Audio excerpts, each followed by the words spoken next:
things must come to an end. But why though? Hey everyone, it's your friendly neighborhood demigod lover here, and today's video is me trying not to cry. I just finished reading The Tower of Nero, the final Trials of Apollo book, and my heart is trying to remember how to be happy again. This book really knew how to kick me in the tear factory, I'll tell you that. Anyways, quick note in regards to spoilers for this book on my channel, I'm going to avoid them. Lots of commenters have told me that the book hasn't been released in their country yet, they haven't gotten it yet, and I want that to stop anyone from being able to watch my videos. So, with the exception of this video, I'm going to avoid spoilers for this book on my channel for the time being, and I'll put a spoiler warning if I do talk about it. Now, very obvious spoiler warning ahead for this video.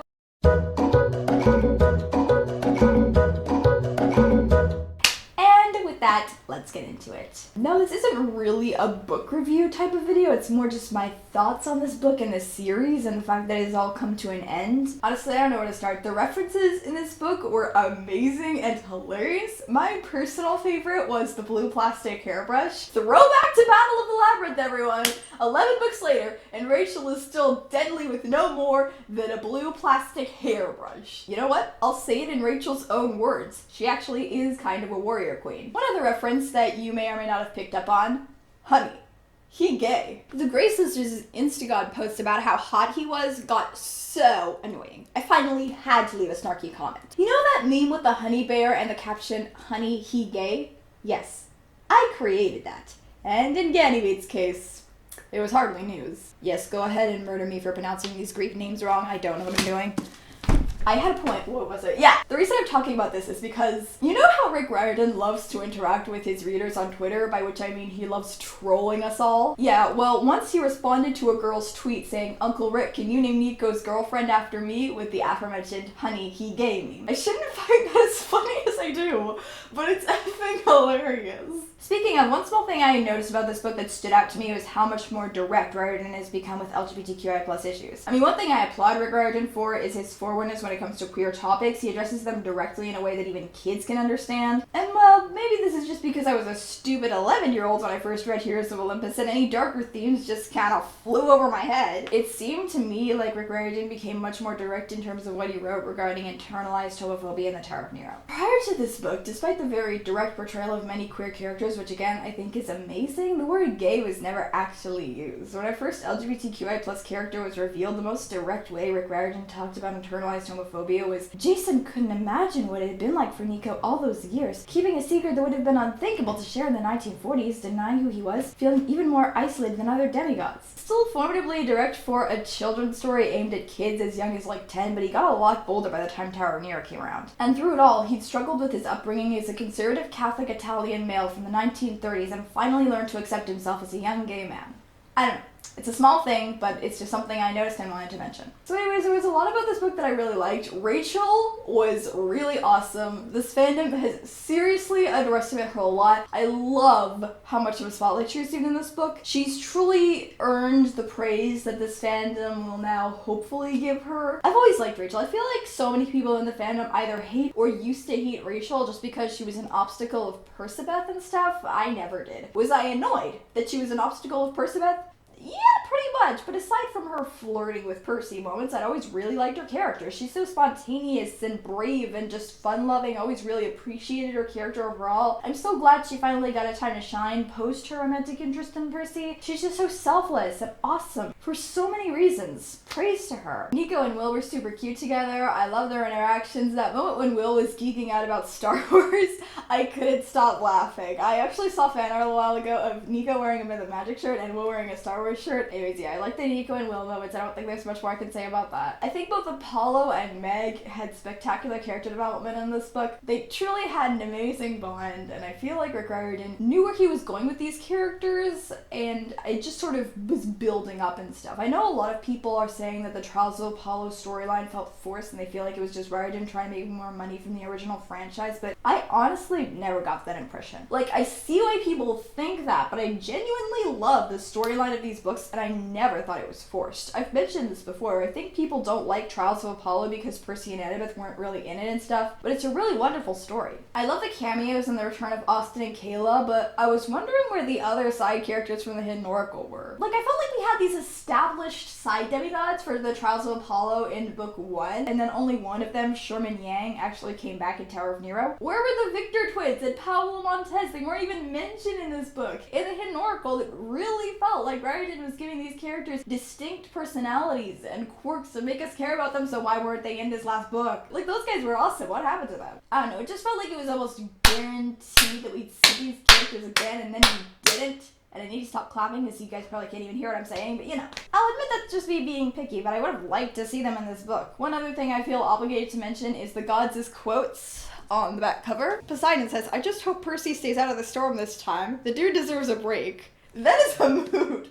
That is the mood of so many of us in the fandom. Like, Hades says, "Send in a real hero like the D'Angelo kid." I'm pretty sure he remembers Nico's first name, but okay. What I miss? That's Dionysus. What I miss?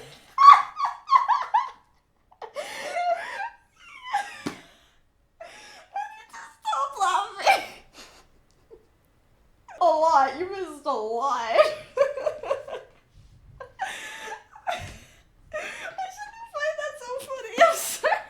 There were certain I stan moments that I just have to talk about. There's this one moment, I don't even know how to phrase it, it's just hilarious. Bad dreams? Sure, why not? I suffered a series of Instagram boomerang nightmares. The same scenes looped over and over. Local Zilwa hurtling over a rooftop, the FSBDA staring at me in bewilderment as 2 crossbow bolts pinned his neck to the wall. The Grey Sisters' eyeball flying into my lap and sticking there like it was coated in glue. I could not stop laughing at that moment because Apollo seems so done. He seems so done. He's just like, I want to be left alone. And like, if Percy read that, he'd be like, do you want to fight me? You have no right to be done with this yet.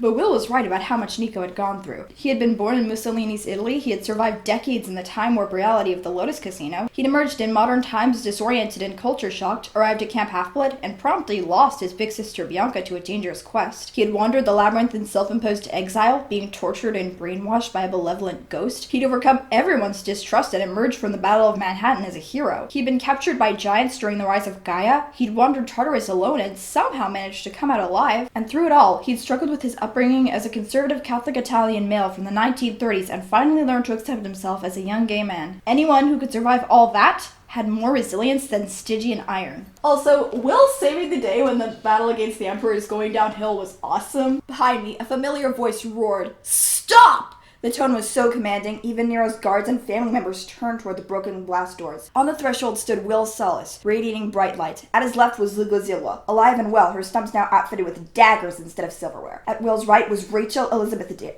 holding a large axe wrapped in a golden bundle of rods, the fasces of Nero. "No one hits my boyfriend," Will thundered, "and no one kills my dad."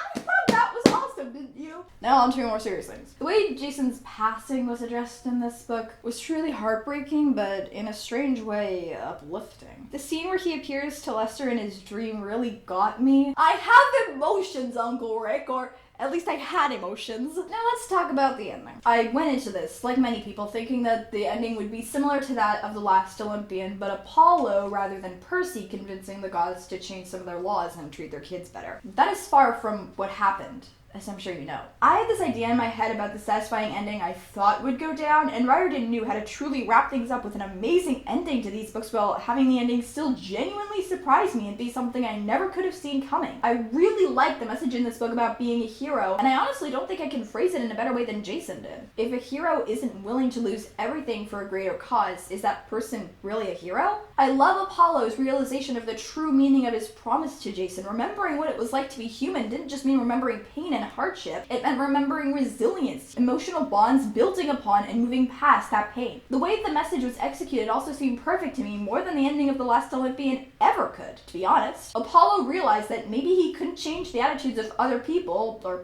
other gods, but he could choose to be a better person, better god himself. He realizes that his time as a human was not a punishment as it was intended, but a privilege. Unlike before, his life has real meaning now, something that immortal beings truly seem to lack in their lives. Maybe he has to be a god again. He doesn't have the choice to live as immortal or spend most of his time with mortals or demigods like he may now want, but his bonds with friends and family will never fade. If he had been able to continue being human or living amongst humans, like, say, at Camp Half-Blood, it wouldn't have been the bittersweet ending that the franchise needed. As sad as it was, I don't think we could have gotten a better ending. The last part of the book where Apollo goes around just seeing how everyone has been is just wow. Rachel going to art school in Paris is awesome. She deserves it. Will and Nico's story sort of left us on a cliffhanger. Riordan has said in the past that though this truly is the end of an era and the large overarching story is over, the possibility of standalone novels recounting more of the characters' adventures is out there. If he does take that route, one of the said standalone novels is probably going to be about Will and Nico to save Bob the Titan. He's been teasing the possibility of a Nico standalone novel on Twitter, and it's likely that another standalone novel may be about the adventures of Thalia, Reina, and the other hunters tracking down the two-Mysian fox.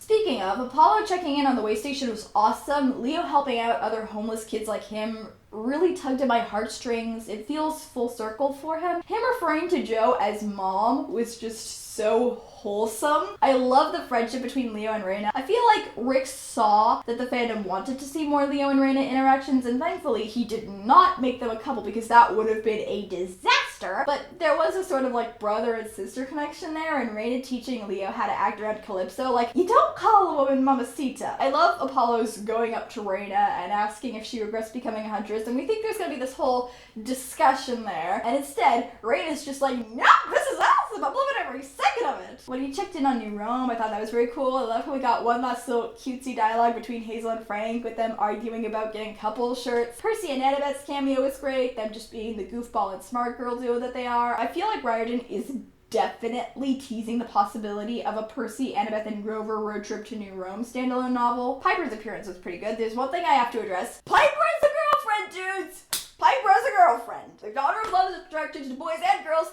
That's awesome. I feel like I need to calm down, which is not a good way to put it, because then we're just gonna go right back into another gay joke and I'm gonna start screaming again. They just had to bring up Jason in that scene, though. That was very sad. Finally, him visiting Meg. I cried. And that's saying something. I know I likely haven't given off this impression in the past, when Rick Riordan made us all start sobbing while he was cackling maliciously in the background. How can a man who comes up with chapter titles like this make his readers cry? But I don't cry at fiction. I literally made a video about the top 10 Riordan-verse moments that make you cry, but I actually didn't cry at any of those. I was very sad when they happened, but though fiction can and does affect me emotionally, it's never been enough to make me cry. Until now. That whole thing that Apollo and Meg would always be friends even when they were apart, I got kicked right in the tear factory. I really love Trials of Apollo, I think because I've always felt an emotional connection to those books in a way that I never felt prior. Maybe that's just because I was younger when I read Rick Riordan's other works, but it just felt so much more like I was there with the characters. Maybe because of how often how often he breaks the fourth wall and talks directly to us. Like, other protagonists have done that occasionally, but it was still so rare. It would have been really soap opera with any other protagonist to have them talk to the audience so much. But Lester, with his dramatic personality and generally show-off nature, it works flawlessly. These books were so much like a reality check for our characters. Because they were sad. Because people died and we grieved them along with the characters. Naturally, this franchise is usually about the journey that these characters have been on with each other. But Trials of Apollo, though certainly succeeding at that, is also about all of us and the journey that we've been on with these characters. Right up to the very end, when he talks directly to the readers one last time, I started sobbing. It really is the end of a journey that we've all gone through with Apollo, and one thing's for sure, it isn't a happy ending for our characters, it's a happy beginning, and yet it makes you cry more than an ending ever could. And so, dear viewer, we have come to the end of this video. Who am I kidding? There's only one real way to wrap this thing up. So, dear reader, we have come to the end of my trials. You have followed me through 5 volumes of adventures and 6 months of pain and suffering. By my reckoning, you have read 210 of my haiku. Like Meg, you surely deserve a reward. What would you accept? I am fresh out of unicorns. However, anytime you take aim and prepare to fire your best shot, anytime you seek to put your emotions into a song or a poem, know that I am smiling on you. We are friends now. Call on me. I will be there for you.